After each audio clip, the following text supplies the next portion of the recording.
Hello, Sunray. This is Sher Shah. Over. ಪಾಕಿಸ್ತಾನದ ಸೇನೆ ಇಡೀ ಕಾರ್ಗಿಲ್ ಯುದ್ಧದಲ್ಲಿ ಅತಿ ಹೆಚ್ಚು ಭಯಪಟ್ಟಿದ್ದು ಆ ಒಬ್ಬ ಭಾರತೀಯನಿಗೆ ಮಾತ್ರ. Hello, Sunray. This is Sher Shah. Over. ಅವರ ವೈರ್ಲೆಸ್ ಸೆಟ್ನಲ್ಲಿ ಆ ಆಫೀಸರ್ ಧ್ವನಿ ಕೇಳಿದ್ದರೆ ಸಾಕು, ಶತ್ರುಗಳು ನಡುಗುತ್ತಿದ್ದರು. 17,000 ಅಡಿ ಎತ್ತರ, ಮೈ ಕೊರೆಯುವ ಚಳಿ, ಅಲ್ಲಿ ಆಕ್ಸಿಜನ್ ಇರಲಿಲ್ಲ. ಆದರೆ ಇವರ ಎದೆಯಲ್ಲಿ ಬೆಂಕಿಯಿತ್ತು. ಬಂಕರ್ನೊಳಗೆ ನುಗ್ಗಿ ಒಬ್ಬನೇ 4 ಜನ ಶತ್ರುಗಳನ್ನ ಬರಿಗೈಯಲ್ಲಿ ಸದೆಬಡಿದರು.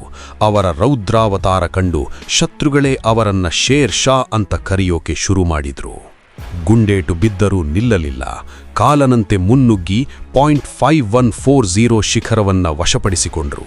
ಗೆದ್ದ ಮೇಲೆ ಅವರು ಹೇಳಿದ ಆ 4 ಪದಗಳು ಇಡೀ ಭಾರತವನ್ನೇ ಹುಚ್ಚೆಬ್ಬಿಸಿತು. ಯೇ ದಿಲ್ ಮಾಂಗೆ ಮೋರ್.